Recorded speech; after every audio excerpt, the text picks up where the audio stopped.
ajma'in. Yang pertama sekali, marilah kita mengucapkan puji dan syukur kehadirat Allah Subhanahu wa taala, yang mana pada hari ini, pada siang ini kita masih diberi kesehatan sehingga kita masih dapat berkumpul ke sekolah kita yang tercinta ini. Kemudian salawat beserta salam kita hadiahkan ke haribaan Nabi besar kita Muhammad Sallallahu Alaihi Wasallam, yang mana telah memberi syafaat kita sebagai umatnya. Baiklah, yang saya hormati Ibu Kepala SD Negeri 1 Dua Langcut, dan yang saya hormati dan saya sayangi Bapak, Ibu, guru, teman-teman sekalian.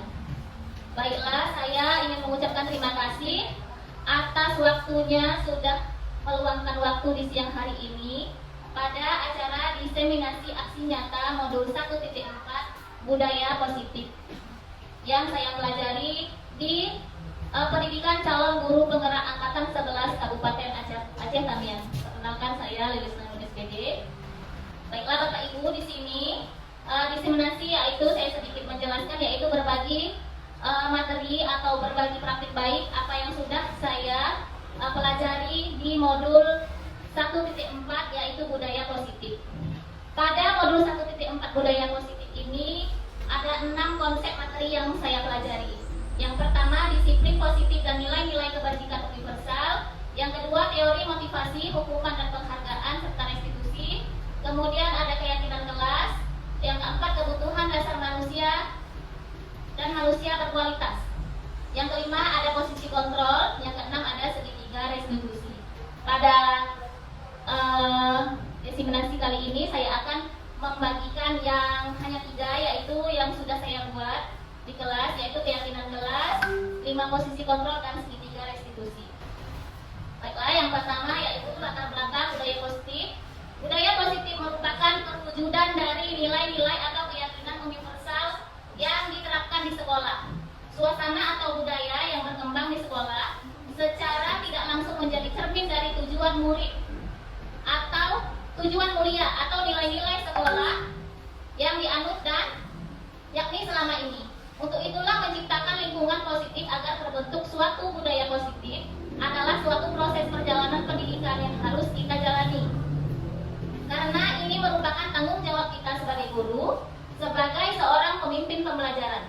Suatu lingkungan yang aman dan nyaman akan memberikan murid kesempatan dan kebebasan untuk berproses dan belajar, sehingga mampu menerima dan menyerap suatu pembelajaran. Karenanya, sebagai guru harus mampu menciptakan suasana atau lingkungan yang positif, yang sudah tentu berpihak pada murid. Adapun hal yang dapat dilakukan yaitu dengan membuat kesepakatan atau keyakinan kelas. Semua pihak terkait harus menerapkan keyakinan tersebut agar menjadi sebuah kebiasaan sehingga terwujud budaya positif di sekolah. Kemudian selanjutnya, keyakinan kelas. Mengapa keyakinan kelas? Mengapa tidak peraturan kelas saja? Ya, karena keyakinan kelas itu mencerminkan nilai-nilai dan prinsip yang dipegang oleh seluruh anggota kelas, baik guru maupun murid. Sedangkan peraturan kelas seringkali bersifat lebih kaku dan memaksa, meskipun peraturan dapat memberikan suatu dan ketertiban, mereka terkadang tidak memberikan bagi siswa untuk memahami alasan dibalik aturan tersebut. Nah, bagaimana cara pembentukan keyakinan kelas? Yang pertama, dia lebih abstrak dari peraturan. Yang kedua, berupa pernyataan atau pendapat. Yang ketiga, dibuat dalam bentuk kalimat positif. Yang keempat, sedikit saja agar mudah diingat. Kemudian yang kelima, sesuai dengan kondisi kelas dan sekolah agar mudah diterapkan. Yang keenam, semua warga kelas atau sekolah dilibatkan saat membuat keyakinan kelas tersebut. Di sini ada prosedur keyakinan kelas. Mempersilahkan peserta didik atau murid untuk bercurah pendapat tentang peraturan yang perlu disepakati di sekolah. Yang pertama, mencatat semua masukan-masukan pada murid di papan tulis atau di kertas besar, di mana semua murid bisa melihat hasil curahan pendapat. Kedua, menyusun keyakinan kelas sesuai prosedur pembentukan keyakinan kelas, kemudian mengganti kalimat dalam yang berbentuk negatif menjadi kalimat yang positif. Kemudian setelah keyakinan sekolah kelas selesai dibuat, maka semua murid kelas dipersilahkan meninjau ulang dan menyetujuinya dengan menempelkan tanda bintang pada keyakinan kelas tersebut. Kemudian keyakinan kelas selanjutnya bisa diletakkan di dinding kelas di tempat yang mudah dibaca oleh semua warga kelas. Kalau ini adalah contoh peraturan kelas. Pertama, dilarang terlambat. Kedua, dilarang buang sampah sembarangan. Ketiga, memakai seragam. Keempat, dilarang berebut mainan. Kelima, dilarang mengganggu teman. Keenam, dilarang berbicara tidak sopan. Ini contoh peraturan kelas. Tapi keyakinan kelas itu berbeda. Nah, ini adalah beberapa contoh keyakinan kelas yang telah saya buat. Mari kita simak dari video ini. Assalamualaikum, hari ini Bu Lilis akan membuat keyakinan kelas bersama dengan murid kelas 3B sebagai ruang pembelajaran dan penerapan. Ini adalah aksi nyata yang sudah saya buat di kelas, yaitu menjawab dari penggerak angkatan 11 Kabupaten Aceh Tengah. Langkah pertama, Bu Lilis menyiapkan pendapat dan mengirimkannya murid. Kemudian murid menuliskan pendapatnya di sticky note. Kemudian tinggal dipilih sesuai dengan pertanyaan yang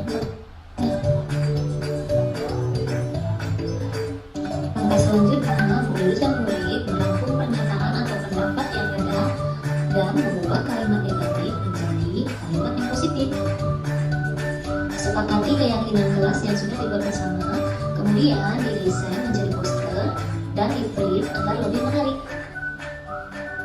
Untuk menumbuhkan nilai masif, Bu Lilis dan murid bersama-sama menyusun dan menempel poster keyakinan kelas yang sudah dibuat. Kemudian murid membutuhkan tangan sebagai simbol kesepakatan bersama dan diyakini bersama.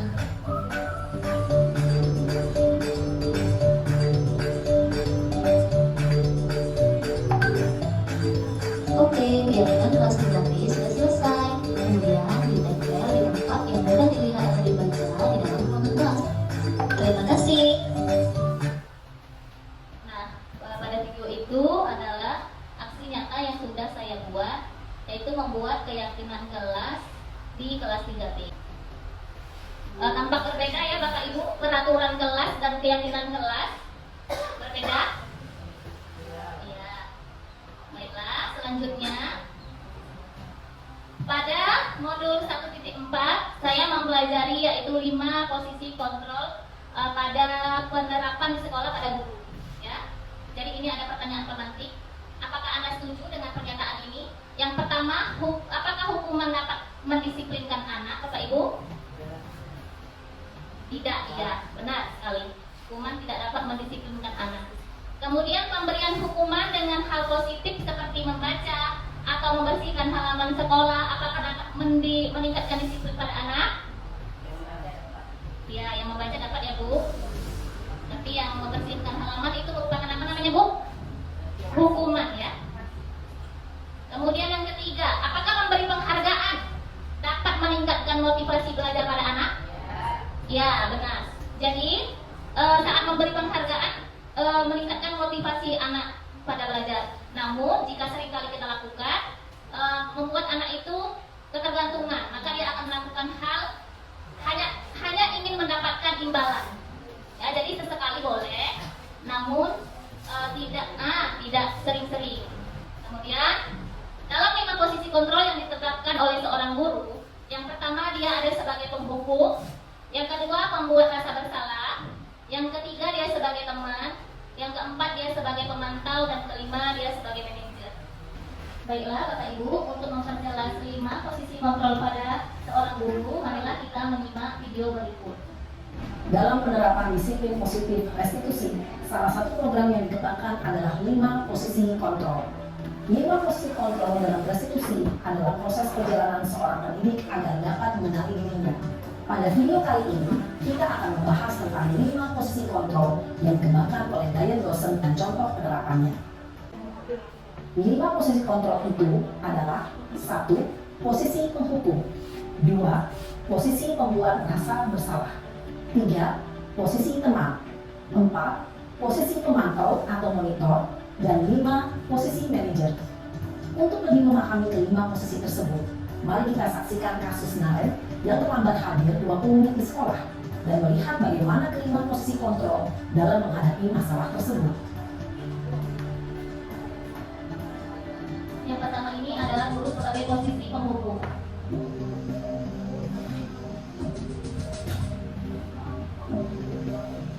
Naren!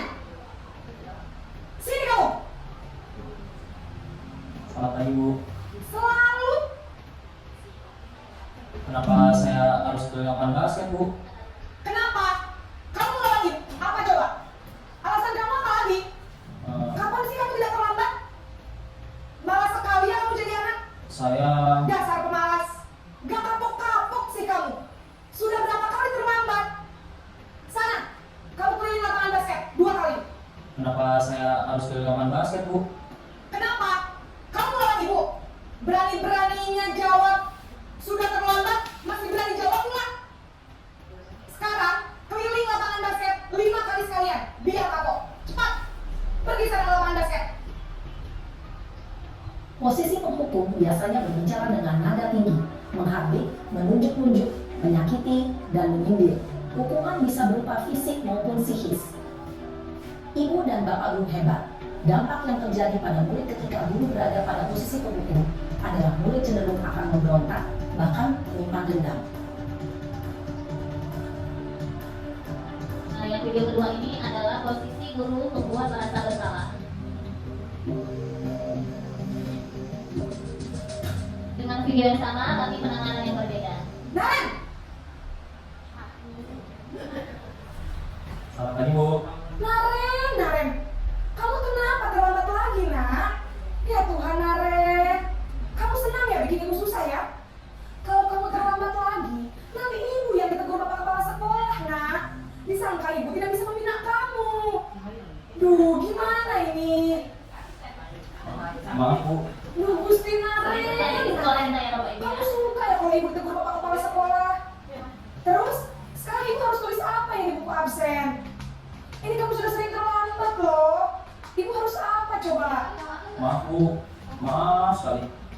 Ya sudah, lain kali jangan bikin ibu susah lagi anak ya. Ibu tidak akan kuat lagi kalau kamu gini terus. Bisa jantungan kalau ibu tegur bapak kepala sekolah. Sana cepat kelas. Maaf ya Bu. Maaf sekali.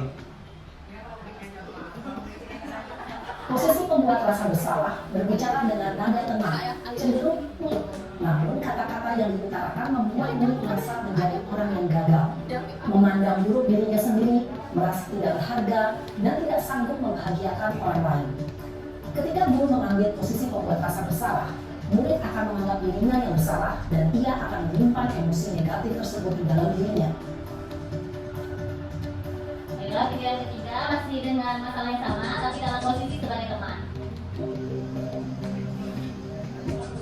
Kasih tetap Naren juga. Kasih dia temannya Naren. Selamat pagi Bu.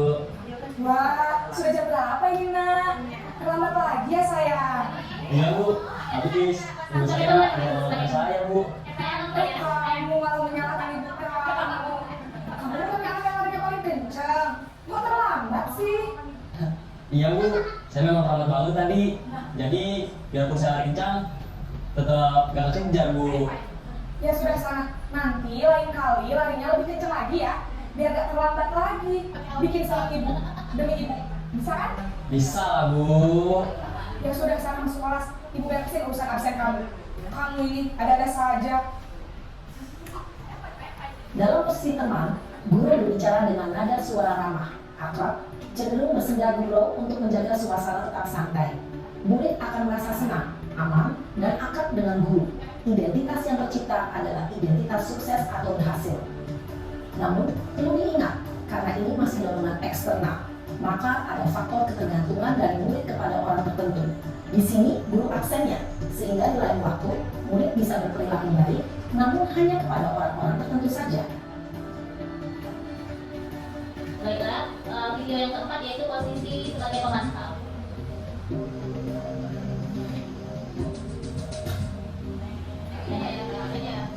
Dan, Selamat pagi Bu. Naren, apa peraturan sekolah kita tentang jam berapa kita harus masuk sekolah, nak? Kita harus di sekolah jam 7 Bu. Iya betul, sekarang sudah jam 7.20. Naren sudah tahu konsekuensinya jika terlambat hadir? Paham Bu. Saya harus tinggal kelas pas jam istirahat selama 20 menit. Iya benar, konsekuensinya demikian. Jadi nanti jam 9.30 pas istirahat, kamu harus tinggal di kelas, kerjakan tugas tambahan untuk ketertinggalan kamu, ya? Baik Bu. Posisi pemantau mengandalkan penghitungan atau data untuk mengontrol murid. Guru mengarahkan murid berdasarkan peraturan dan konsekuensi. Seorang pemantau menunjukkan bahasa tubuh dan ekspresi wajah yang datar dan cenderung formal.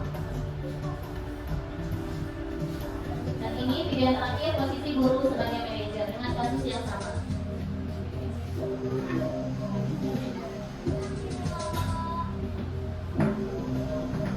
Naren!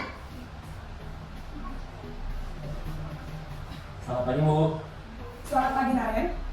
Maaf Bu, saya terlambat. Iya, sekolah masuknya jam 7, sekarang sudah jam 7.20. Jadi sekarang bagaimana ini Naren? Maaf Bu, saya lupa setel alarm saya semalam. Baiklah, menurut kamu, keyakinan sekolah yang mana yang perlu kamu tingkatkan? Menghargai diri sendiri dan orang lain mungkin ya Bu. Setuju. Jadi, apakah Naren meyakini prinsip saling menghormati tersebut? Iya Bu, saya meyakininya. Apakah Naren bersedia memperbaiki masalah keterlambatan ini? Bersedia Bu. Bagaimana kalau akan memperbaiki masalah keterlambatan ini? Saya akan coba untuk tidak lupa menyetel alarm saya Bu. Baik, kalau Naren lupa menyetel alarm di rumah, ada orang yang kira-kira bisa bantu mengingatkan tidak? Ada Bu, kakak saya, Kak Emma. Ada lagi selain Kak Emma? Selain Kak Emma, ada ibu saya. Baik, jadi yang mengingatkan Naren adalah Kak Emma dan ibu kamu ya. Kira-kira akan mulai setel alarm kapan nih Naren? Setelah pulang sekolah, akan segera saya lakukan. Baik, jadi Naren akan setel alarm untuk bangun besok pagi dan akan diingatkan oleh kakak dan ibu dan Naren ya.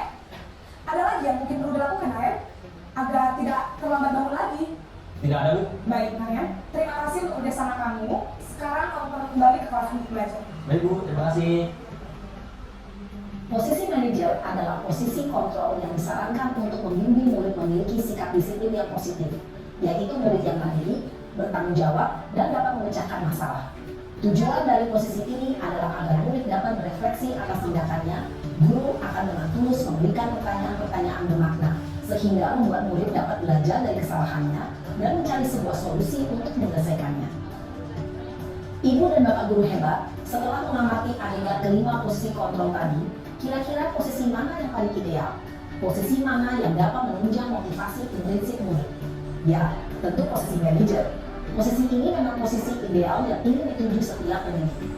Pada posisi inilah, guru dapat menerapkan disiplin positif yang berpihak pada murid, yang memerdekakan murid. Perjalanan seorang pendidik tentunya tidak mudah untuk sampai pada posisi seorang manajer. Namun, tujuan kita pasti, yaitu menciptakan murid-murid yang mandiri, merdeka, dan bertanggung jawab. Semoga penggambaran 5 posisi kontrol yang telah diperlihatkan ini dapat menjadi ajang refleksi bagi kita semua, agar dapat terus mengasah dan menerapkan disiplin positif yang memerdekakan murid. Mari terus berlatih dan bersemangat. Selamat menerapkan. Salam dan bahagia, Ibu dan Bapak guru hebat.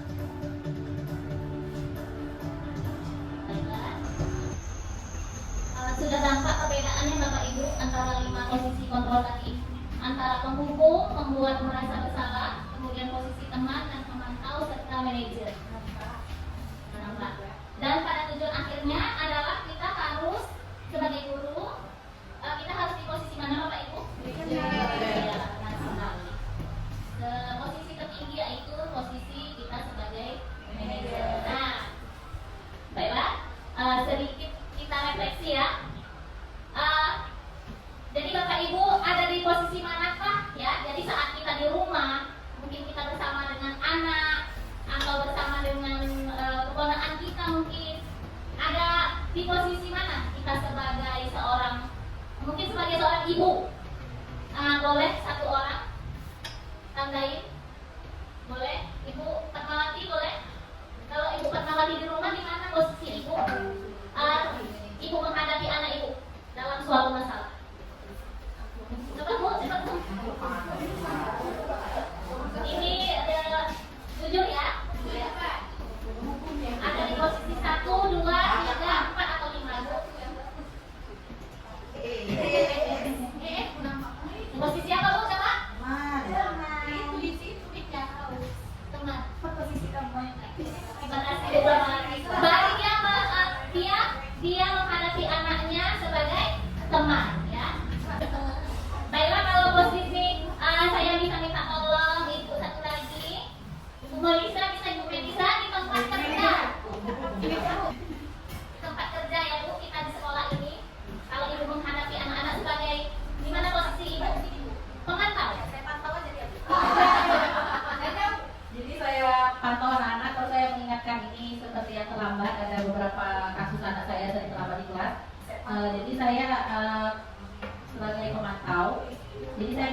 kepada anak bahwasanya masuk itu sebenarnya jam berapa, dan saya tanya juga kenapa alasannya. Mungkin seperti itu yang saya ada, Ibu. Terima kasih. Terima kasih Bu Melisa. Tadi Bu Melisa mengingatkan peraturan sekolah ya Bu ya. Baiklah, kita lanjut. Nanti sudah ada disiplin positif yang kita lakukan di sekolah ini ya. Baiklah, kita lanjut ke materi yang terakhir, yaitu segitiga restitusi. Jadi pada segitiga restitusi ini sebenarnya berkaitan dengan 5 posisi kontrol tadi. Jadi segitiga restitusi ini adalah proses menciptakan kondisi bagi peserta didik untuk memperbaiki kesalahan mereka sehingga mereka bisa kembali pada kelompok mereka dengan karakter yang lebih kuat. Di sini segitiga restitusi yaitu yang pertama yaitu menstabilkan identitas, kemudian menanyakan keyakinan, kemudian validasi tindakan yang salah. 3 langkah penerapan segitiga restitusi. Yang pertama, menstabilkan identitas, yaitu bagian dasar dari segitiga restitusi yang bertujuan untuk mengubah identitas anak dari orang yang gagal karena melakukan kesalahan menjadi orang yang sukses. Kemudian yang kedua, validasi tindakan yang salah. Dalam segitiga restitusi mengacu pada proses pengakuan dan penerimaan perasaan serta tindakan siswa, bahkan jika mereka telah melakukan kesalahan. Yang ketiga, menanyakan keyakinan, yaitu teori kontrol yang menyatakan bahwa pada dasarnya termotivasi secara internal ketika identitas sukses telah tercapai dan ketika laku yang salah telah divalidasi, maka anak akan siap untuk dihubungkan dengan nilai-nilai yang dia percaya dan berpindah menjadi orang yang dia inginkan. Baiklah, pada kasus yang sudah saya buat aksi nyatanya di kelas, ini adalah kasusnya. Ya, saat kegiatan pembelajaran berlangsung, Bu Lilis izin kepada murid-muridnya untuk pergi sebentar ke kamar mandi. Murid-muridnya sedang mengerjakan tugas pelajaran bahasa Indonesia. Saat Bu Lilis kembali ke kelas, ada 2 orang anak yang sedang bermain di belakang. Padahal tugasnya belum selesai dikerjakan. Bu Lilis memutuskan untuk memanggil dan berdiskusi bersama mereka saat jam istirahat.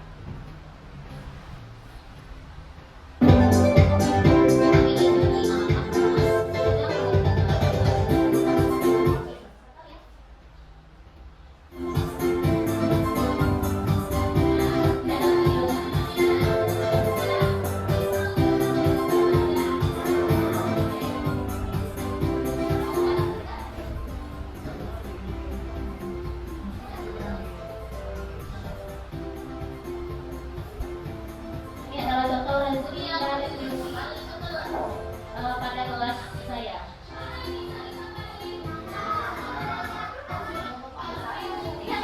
Bu. Jangan kupu-kupu, Bu.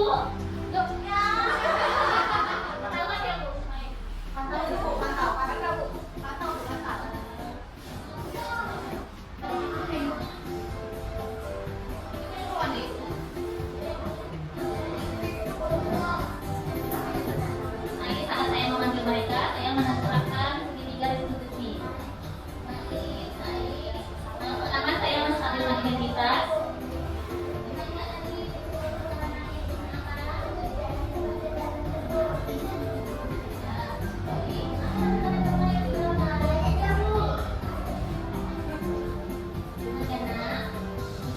Yang kedua, validasi tindakan yang salah.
murid memahami konsekuensi yang harus dijalankan karena telah melanggar salah satu peraturan sekolah.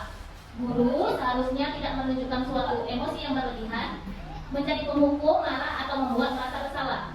Dalam praktik penerapan disiplin sehari-hari, perlu kita sadari tujuan akhir dari 5 posisi kontrol seorang guru adalah pencapaian posisi manajer, di mana di posisi inilah murid dapat menjadi pribadi yang mandiri, merdeka, dan bertanggung jawab akan segala perilaku dan sikapnya, yang pada akhirnya dapat menciptakan lingkungan yang positif, nyaman, dan aman.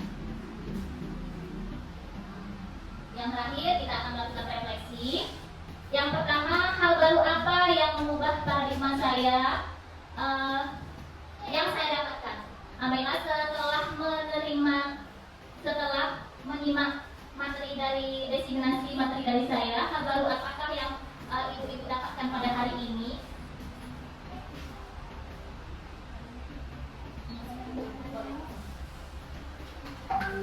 Jadi hal baru yang saya dapatkan dari materi yang disampaikan oleh Bu Lilis itu, yaitu tentang ternyata kita menghadapi siswa itu tidak boleh anggap mereka sebagai teman, bukan tidak boleh, tetapi perlu ada batasan. Karena setelah mendengarkan desiminasi yang disampaikan tadi, bahwasannya yang ingin dicapai oleh guru itu adalah ingin mencapai yang ke nomor 5, yaitu sebagai manajer. Jadi cara penyelesaian permasalahan yang sebaiknya kita lakukan itu kita menempatkan diri kita di posisi tersebut. Dan mungkin itulah Bu yang pengalaman yang mengubah paradigma saya. Saya selama ini menganggap jika ada permasalahan yang dihadapi oleh anak didik saya itu, saya menempatkan mereka itu mungkin sebagai teman, gitu, agar permasalahannya itu dapat terselesaikan. Ternyata itu hanya membuat anak-anak tersebut jadi semakin manja, tidak menjadi pribadi yang mandiri. Dan itu mungkin yang hal baru yang saya dapatkan di sini. Terima kasih. Terima kasih Bu Melisa atas refleksinya. Baiklah, refleksi yang kedua. Perasaan apa yang muncul selama mengikuti sesi ini, Ibu? Perasaan apa yang muncul selama mengikuti sesi ini? Perasaan saya senang sehingga kita mengetahui pengetahuan baru di mana kita menghadapi permasalahan anak itu dengan cara yang berbeda, tetapi tidak menimbulkan keminderan pada anak, sehingga kita bisa menghadapi dengan manajemen anak. Sehingga akan belajar dengan senang dan baik. Terima kasih. Baiklah, terima kasih kepada Wati atas refleksinya. Yang ketiga, peran guru seperti apakah yang saya telah lakukan selama mengikuti materi ini? Ada yang bisa menjawab? Bu Susana? Boleh Bu Susana? Saya akan menjadi guru yang seperti apakah setelah mengikuti materi ini? Setelah saya mengikuti materi yang ditampilkan Bu Lilis, saya ingin menjadi di posisi yang lima manager. Saya akan berusaha untuk ke situ, walaupun jalannya pelan-pelan, karena tipe saya kayaknya nggak di situ, tapi saya berusaha untuk itu. Terima kasih Bu Eva. Terima kasih Bu Eva atas refleksinya. Baiklah, terima kasih Bapak Ibu atas waktu yang sudah diberikan pada hari ini, pada siang ini, pada desiminasi saya. Semoga ilmu yang saya dapatkan selama saya menjadi calon guru penggerak pada pendidikan guru penggerak angkatan 11 dapat memberikan manfaat pada diri saya sendiri, kemudian kepada Bapak Ibu juga, dan juga tentunya di lingkungan sekolah. Baiklah, terima kasih saya ucapkan sekali lagi. Saya akhiri. Wassalamualaikum warahmatullahi wabarakatuh. Waalaikumsalam warahmatullahi wabarakatuh. Warahmatullahi wabarakatuh. Perkenalkan, nama saya Arpita Siregar dari SD Negeri 1 Tualancut. Saya ingin memberi masukan atas desiminasi Bu Lilis tadi. Sebelumnya terima kasih Bu Lilis karena sudah berbagi praktik baik tentang budaya positif. Banyak ilmu yang saya dapatkan dan dari desiminasi Ibu ini. Nah, terutama tadi tentang peran guru dalam menghadapi masalah murid, terutama itu tentang manajerialnya. Nah, semoga ilmu yang Bu Lilis sampaikan kepada kami dapat kami terapkan di sekolah ini, dan sukses terus untuk Bu Lilis. Semangat Bu Lilis menjalankan tugas CGP ini. Terima kasih. Wassalamualaikum warahmatullahi wabarakatuh.